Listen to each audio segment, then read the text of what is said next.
Thank you. All right. Hello, everybody. I'm Congressman Hank Johnson, representing Georgia's 4th Congressional District, and it's a pleasure to welcome you to the last day of my annual grants workshop series and to continue our Week of Hope, which stands for Helping Others Elevate. To help guide us through this topic, I'm pleased to introduce my legislative director, Antoine Monarch, who has been instrumental in securing community project funding in our district. Antoine has been essential in shaping legislative strategies and advancing key policy initiatives that impact our community. His extensive experience will provide valuable insights into how you can effectively work with the legislative framework in place to support and enhance your nonprofit efforts. And so please join me in welcoming Antoine Monarch. Thank you.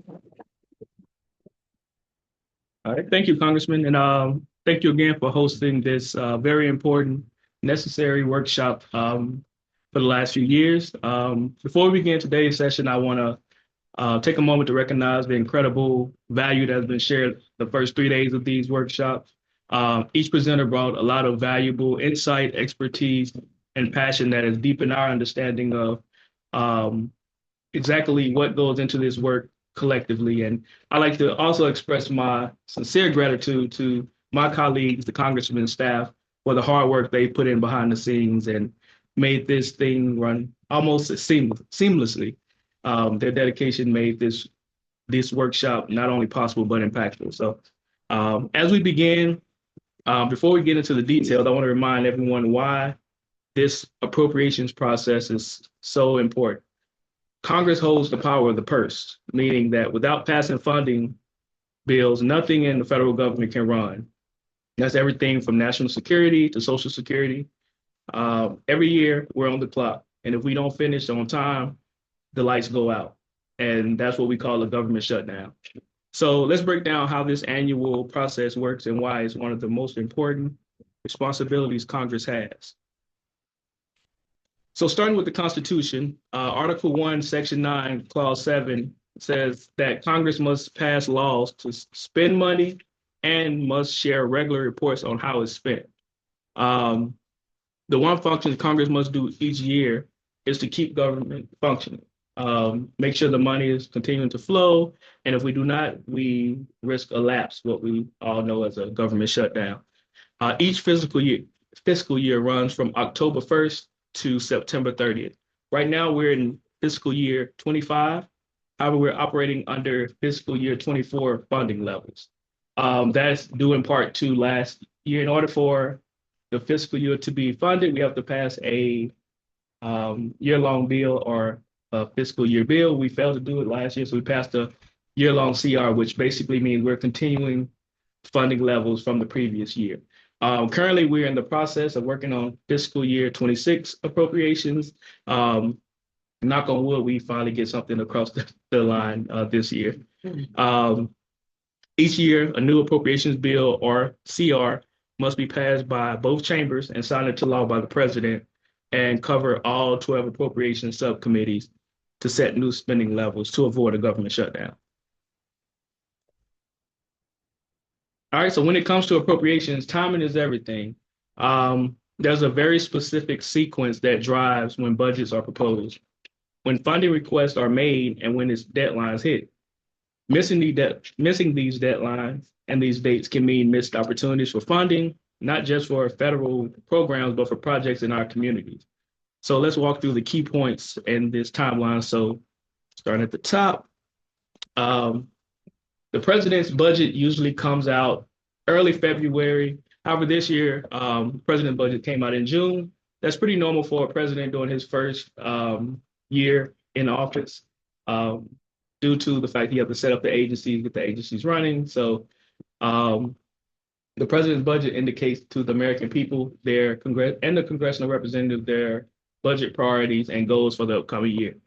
This is when you see the president saying, hey, I want to fund this program more, take money from this program, and basically set their agenda for the upcoming year. Appropriation request typically happens between February and March, and that varies each year. Now, these requests that we're talking about today, community project funding, is when we bring money back to the district for specific projects in our district. CPFs allocate funding for specific projects located within the Congress members' district. This year and last year, each congressional members were permitted to submit a total of 15 different projects. Now, this is something that could change year by year. It all depends on who's in the majority and how many they decide to fund. As you guys might recall, we didn't pass a FY25 bill, so there were inklings that majority could have increased this year's CPFs to make up for the lost projects that we missed. However, they decided to go along with 15. So as we work towards FY27 for next year, guidance could be different. We could have more projects, we could have no projects. It all depends. So once that guidance come out, we will get that information to you. Please note that the deadline to submit CPL's applications for this FY26 has already passed. So now this presentation will guide you on the process for FY27. And that process, the applications for that process will likely open in spring of 2026. Usually I like to start it around February just to give more time to flush out applications to make sure that people are going in the right direction, even though guidance from committee might come later in that year. I encourage people to get in earlier because even if the guidance hasn't come out, once the guidance does come out, that gives me and my staff more time to go through your project and say, hey, the committee wants this, this, this. Can you go back and correct this? Last year, we got guidance from committee maybe a week or two before deadlines were due. So it's like a jam. So if you get your project in early, that gives us more time to flush out and make sure everything goes well. Now, eligibility. When it comes to community project funding, the rules are strict and the bar is set high. Not every organization is eligible, and even if you do qualify, you have to show that your project will have a real and immediate impact.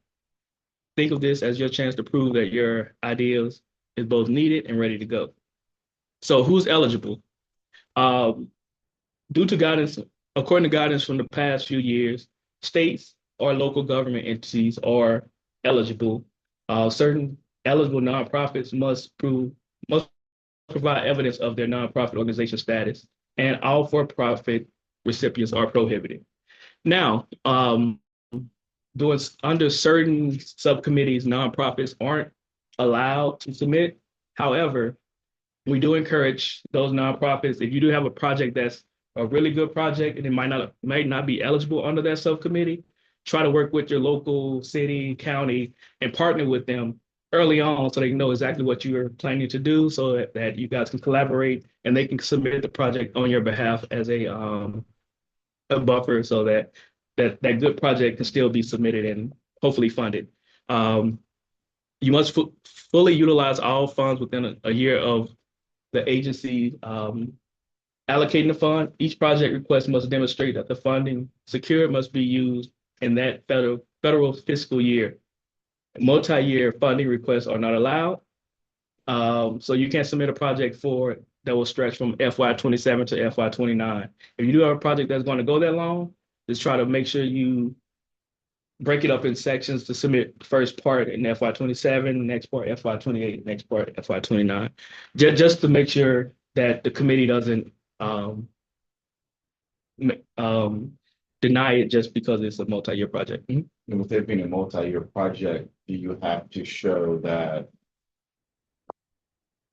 you're able to deliver on a portion of the project, even though it may be a 3-year or 3-cycle project? Does that make sense? Yeah. So usually we say break it up into phases. Like phase 1 is what we're looking for this, and we will have this much completed. Phase 2 and next in phase 3. Yeah. So we usually have a few projects that have done that in the past. We funded phase 1 and they come back and request a year or 2 later, phase 2, so on and so such, because they're very strict on making sure that the funding is used for what it's specifically used for. So, and demonstrate how the federal funding will help address a specific community need and why it's essential. Projects located in the 4th Congressional District of Georgia, which we serve, will receive priority consideration. And also help us understand why the request is important so we can fight for it. Usually, once we submit the projects, if the committee has any lingering questions, usually they reach out to us and say, hey, can you tell us why this would be important for the congressman? And we usually do our job. We're pretty good at from the start submitting it, doing our applications, and hey, this is going to back for our projects from the forefront. So we usually don't have those come back, but just in the case that it does, just make sure we understand why it's important and why we should be fighting for it.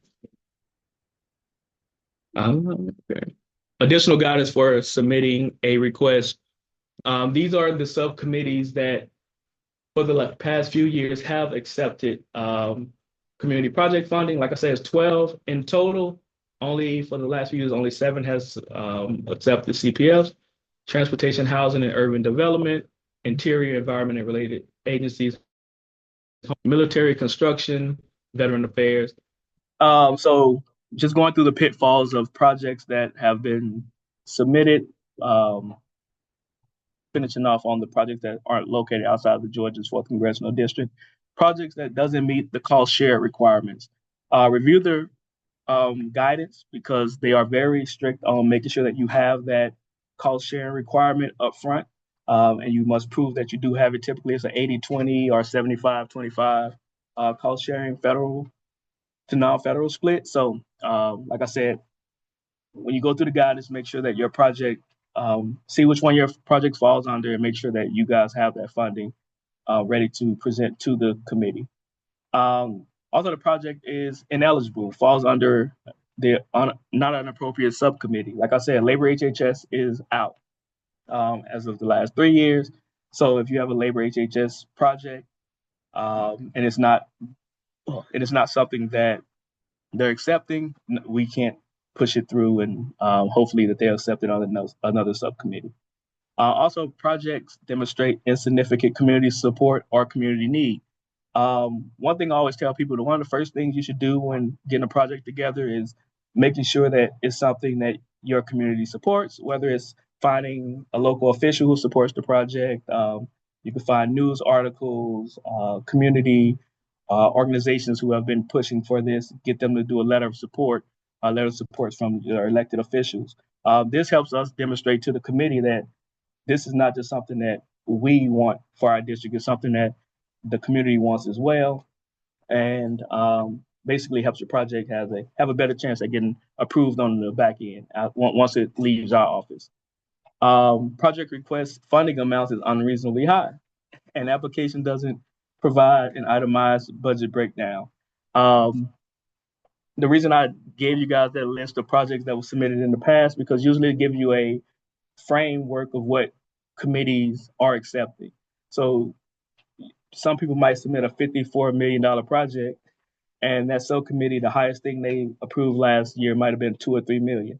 So if you submit a high project, even though it might be a good project, they might just deny it just because your total is high. So say if you get your project in early, I can work with the committee and see exactly what range they are working in, and try to get you a reasonable range early on. And also, itemized budget breakdown. It's very important to let the committee know exactly what your project will be funding, like where will the money be going. So as specific as you can be, from down to the metal rods that's going onto this rail, is better, because if they have to continue to reach out and say, hey, okay, I saw you wanted funding to lay a slab. Okay, so how much will go into concrete? How much will go into other materials? It just might prolong the process of getting your project approved by the committee. Also, the project utilizes a portion of funding for ineligible expenses, such as staff salaries, operational expenses, things of that nature. Another reason to get it in early, because if you submit a project that's some of it is going towards salary, some of it is going towards construction, some of it is going towards water projects and things of that nature, we can work with you and say, hey, okay, this isn't eligible, but so if you rework the project and take out the salaries, it'll be eligible. if you take out this, that's not eligible, we can get it submitted to the committee. Actually, I had a few projects this year that I had they came in early. We worked around it and got the projects in. So that's why it's another good reason to get it in early so we can flush it out. Also, to ensure that your ensure eligibility for your CPF, closely review the guidance as soon as it's released. Anticipated drop spring 2026. Can't stress that enough. February 26th, if guidance hasn't came out, give me a call. You never bugging me. Then I'll call appropriate, say, hey, any word on when guidance coming out? We have people who are very interested in, getting their project looked at. And usually committee is very responsive and very accessible early on. Now, the later we go in, everybody wants answers at the last minute. It's kind of hard for us to get answers when you got 212 other offices reaching out saying, hey, we got projects we want you guys to look at from a Democratic perspective. So just help us out with getting it in early so we can run it past them. And all right, let's focus on things you can control. Familiarize yourself with past CPF guidance so that you have a sense of what kind of funding is eligible and what not. Some of you guys might have worked with us in the past. Some of you guys might be new. But like I said, it's an ever-changing landscape. So even if you worked with us in the past, it's good to reach out to say, hey, is this still being accepted? Is this being cut out? Is this project still be eligible? Because like I said, it's with the current landscape we have right now, we never know what might be tomorrow in terms of funding, what funding might be cut out, what projects might be cut out, what subcommittees might be cut out. So familiarize yourself with what guidance is out there. Seek to have your FY27 CPF application proposal drafted by the end of February. Like I said, you don't have to have it completely done. Just send me over something that I can say, hey, share with the committee. This is what they're looking at. Is this eligible? What do they need to work out, flush out before applications open? Keep in mind that the funding process is complex and subject to factors beyond our control. All we can do is go by what guidance the majority said.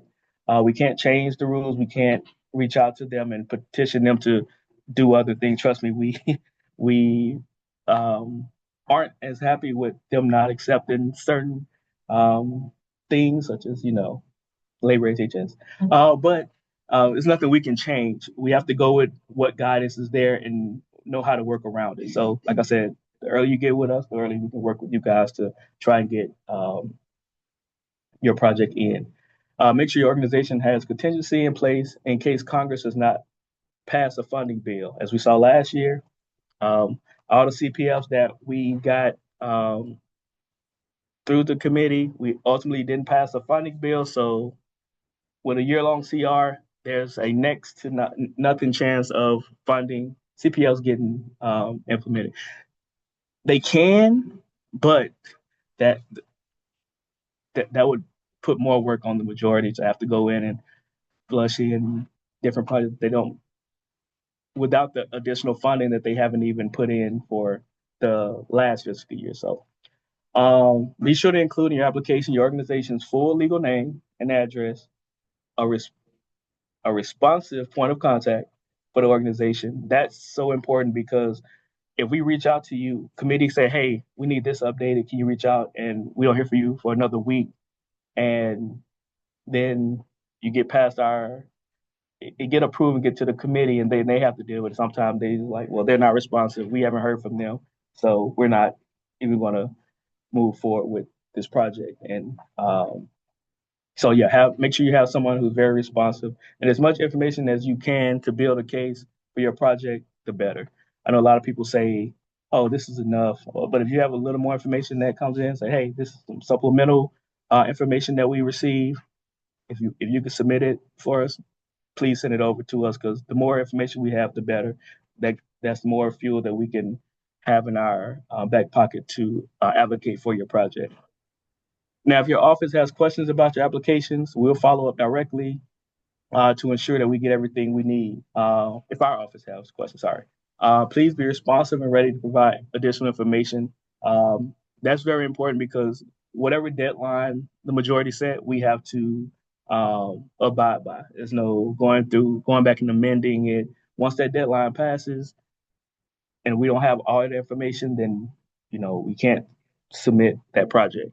So it's very important to make sure that you have everything in early. But if you do have some things on the back end that you have to get in, just please be responsive. Especially if we told you that your project is one of the projects that we've approved, and we just need a little more supplemental information that will come on the back end. Make sure that you have, even if you're going on vacation, have someone in place to step in on your behalf to get us this information.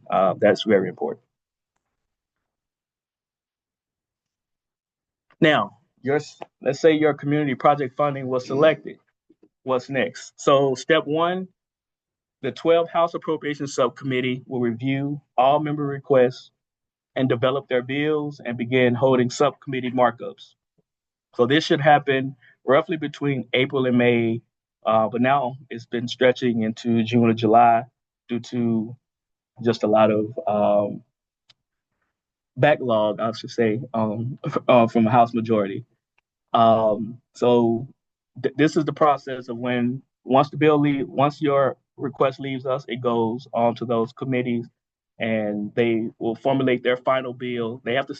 Each subcommittee will send a bill to the House floor that we'll vote on at a later date.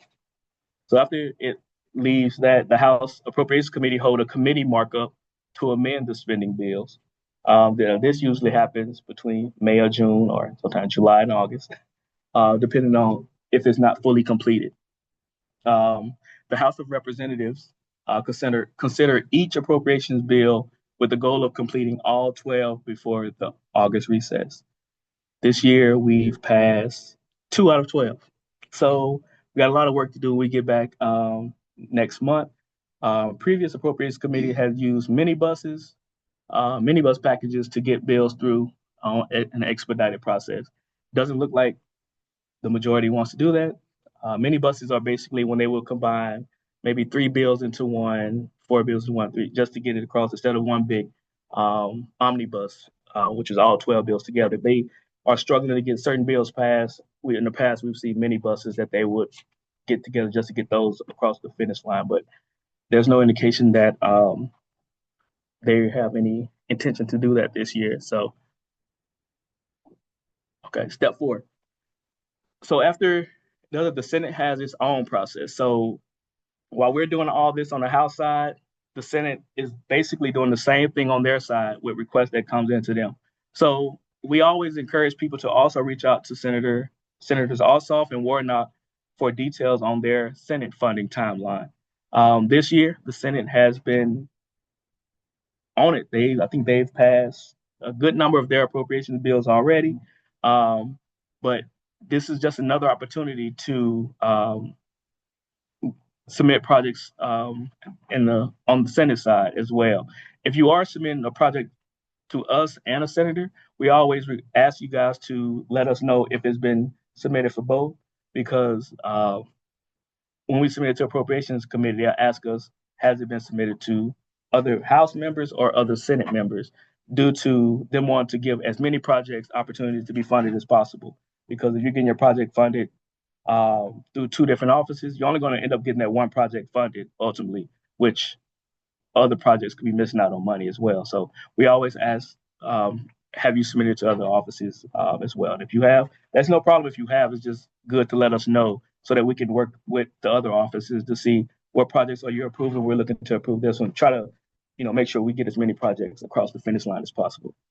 So after the Senate finishes their process and we've done our process, the 2 chambers will conference together their respective packages and pass a negotiated bill. So at this stage, both the Senate and the House has already approved which community funding projects they want to be included in the bill. This is usually just to flush out the agencies and different funding levels for that. Like if the House is looking to fund USDA at a certain level and the Senate is looking to fund them at a different level, this is where they come together and try to come together on one final number, what they call a conference resolution. Now, this usually come in the form of an omnibus, which all 12 bills would be in that one big bill. And this process usually stretches several months since both sides have to negotiate it.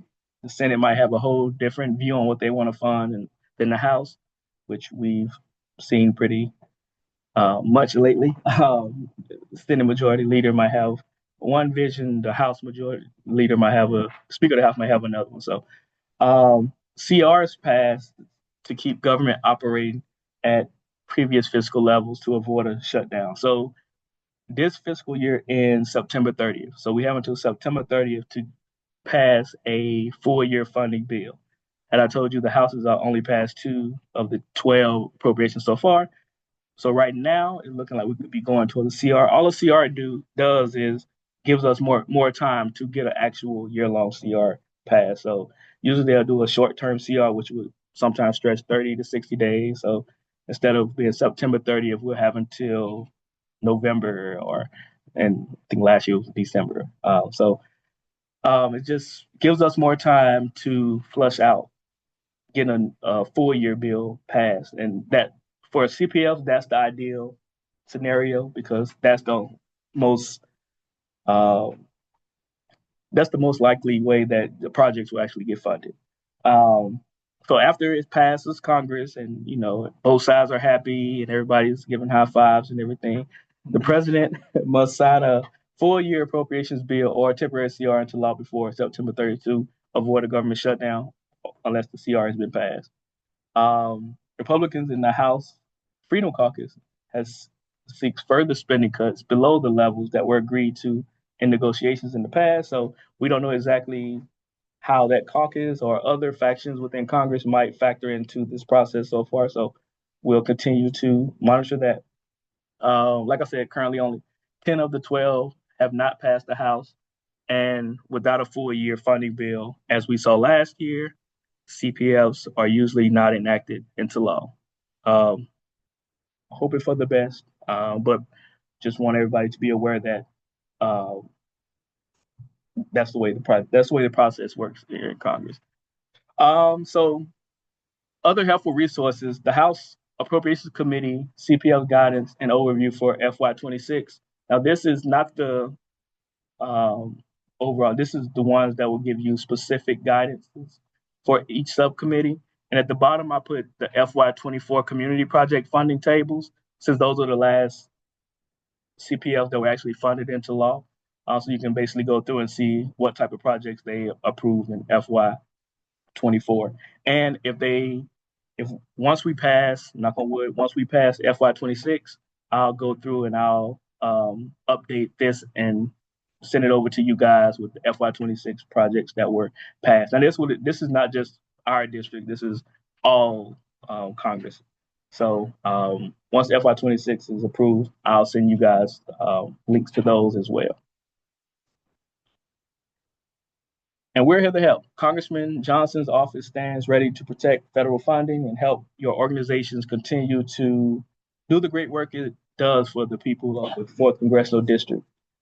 Keep in touch with our office. Contact our DC office to set up a virtual staff meeting. If you're in DC and just want to stop through and let me know, and I can meet with you in person. But if you're not, I'm always accessible virtually as well if you have any questions. Or visit in person with our district office. Our staff here is very welcoming as well. And you can email me. My email is there. Or you can email our Chief of Staff, Marcus Garza, who is also in the DC office with me, if you have any other questions. I look forward to working with everybody this upcoming appropriation season. Once we get guidance for next year, we can push full steam ahead. But as I mentioned, I encourage everybody to reach out early. So whether it's the end of the year, just checking in, say, hey, we're working on our project. Beginning of the year, say, hey, any guidance come out. Then once it does come out, we can start tag teaming to get these projects across the finish line. So thank you for being here today and being online today. And next, I'd like to introduce Ms. Amber Harris, Director of Development and Communications for the Women's Resource Center here in DeKalb County. Can everybody hear me okay? Yes, ma'am. Okay, great. And for anybody who's online, thank you so much for having me to the Congressman for promoting us in CDS requests in the past. I am happy to take questions. I'm just going to describe a little bit about our experience with applying for congressionally directed spending. What Antoine has said is absolutely true, that the Congressman's office is ready and willing to work with you on these requests, and very helpful, very responsive. So my suggestion, if you're thinking about submitting a project for congressionally directed spending, is just to get to know the office in general. I work for a nonprofit, the Women's Resource Center to End Domestic Violence. We provide domestic violence and sexual assault services for DeKalb County. And so we know folks in the Congressman's office from, lots of different angles, from legislative angles, from, grant making angles, asking for letters of support for federal grants that we have submitted, from inviting them to learn about our programming and how we serve constituents in DeKalb County and in the Georgia 4th. So we have great relationships with the Congressman's office from multiple sides. I know Mr. Monarch, Mr. Hubbard, Ms. Williams, kind of very well. So having a relationship with the office really does help when you're submitting a CDS request, because they know your programming, they know what you're doing, they know the players, and they know how you're really having an impact on the constituents, which is really the most important piece, is how is this request really going to benefit folks who live in the Georgia 4th. And then, doing your background work, exactly as Mr. Monarch said, is going through when that guidance is released and looking at each committee, figuring out where your request best fits, and then looking at the guidance for that committee. For example, we submitted a request this year, and where it fell best in the committee structure, it was a particular funding stream that did not accept requests for nonprofits. And so we had to reach out to the county and partner with some county officials so that the request could be submitted by the county for our benefit, for our funding, but it was a stream that was not available for us to apply to directly as a nonprofit. And then that was something that, the office gave us a lot of guidance on and had a lot of patience with us as we kind of, quickly formed that relationship with the county to get this request in. They will definitely give you feedback if if there's something that you're thinking about submitting, but you're not sure if it fits anywhere. They will give you feedback on, yes, this is an appropriate request. No, this is not really a good fit for CDS funding. Maybe we can look at federal grant programs. Maybe we can look at other sources of revenue. If you're asking for things that are not eligible costs, then, they'll come back and say, we can submit this portion of the budget. Can you resubmit it without these line items because these line items are ineligible costs and it could vary by the program that you're applying to, because we have had CDS requests that we've submitted that have had staffing costs that were eligible. Other programs, staffing costs are not eligible. Some programs, they're really looking for capital, construction, purchase of property. Some other committees are okay with, providing services, direct client assistance, things like that. So it really depends on the project that you're proposing and the best fit for it among those, 12 appropriations committees. I also want to stress that there are probably a huge number of really amazing projects that get submitted that the Congressman just can't put forth because each office can only put forth a small number. So just because your project doesn't get put forth on the Congressman's docket, if there are other congressmen or senators that you can work with, they may be able to put it forward for you. Or you can just explore with the office, what other funding streams do you know of that might be appropriate for this? Are there federal grants, that Candace can recommend that might be a better fit for this. You don't always, sometimes you need a wrench, sometimes you need a hammer. And so the CDS request might be the appropriate place to get funding for this, and it may not. Also, because it takes a while, you might put in a request and you're not going to get the funding for a year or 2 years. So a grant proposal might be the better fit for your request because you'll get the money in October when the federal fiscal year starts, as opposed to with congressionally directed spending, especially if a bill doesn't get passed, if it's something that you need the money for right away, this might not be the avenue for it. But the congressman's office is fantastic about communicating and about helping you understand, is this the wrench? Is this the hammer? Is this the screwdriver? What's the most appropriate tool for serving our constituents in this way? I will also emphasize the letters of support, I think, make a huge difference. We try to get letters of support from a variety of folks. So, for example, our most recent request that we made to the congressman's office was for a capital project to serve children who've been impacted by domestic violence. So we reached out to, local city council folks. Like we've had Virginia write some letters for us before because she's on our board of directors. We've reached out to the Solicitor General and the District Attorney for DeKalb County for letters of support when it's an appropriate program. We've had clients write letters of support for us. We've had folks from the DeKalb County school system write a letter of support for this most recent grant. So really thinking about who can vouch for this project that you're suggesting. So for a children's project, we're going for folks who serve children. For a project that would support our legal program, we went to, the solicitor, the district attorney, the sheriff, the police chief, folks who can really say, this is the impact that this program is having or will have on constituents in the Georgia 4th. So that's another big piece that I think is really important as well. Not only does it convince the congressman's office to suggest your project, but then it helps them make the argument on the national scale for how this is actually going to make an impact. And lastly, I would just say that, you definitely need someone who's going to be responsive, because there's so much that's outside of the control of the congressman's office specifically. We have had them come back and say, we need you to fix this and we need it back within 24 hours, or we need you to change this up a little bit. So get your proposals in early and then be ready to be responsive and to make some changes if you need to, because they want to work with you. If they have put forth your project as something that they think is going to make an impact in the 4th, that's because they believe in your organization or your, local government. They believe in what you're doing and they want you to succeed just as much as you do. So they're ready to work with you, but you gotta meet them where they're coming from and be responsive as well. Thank you so much. Yeah. Just want to answer one question that was in the Q&A section. Someone asked, are the committees under party control? So they are. So whoever is in the majority, whoever is the appropriations chair, they do control what is the guidance for each subcommittee.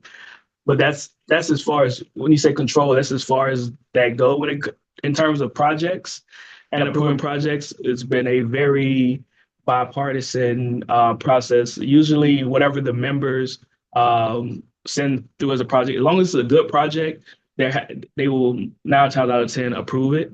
The only thing they really control is the funding levels, which we have seen over the past few years that whatever party is in control, most time their party gets more of the funding from that committee, because each subcommittee is allocated. Well, first, each appropriations committee is appropriated a certain amount of money that they can approve. Then each subcommittee, that funding is split through 12 subcommittees.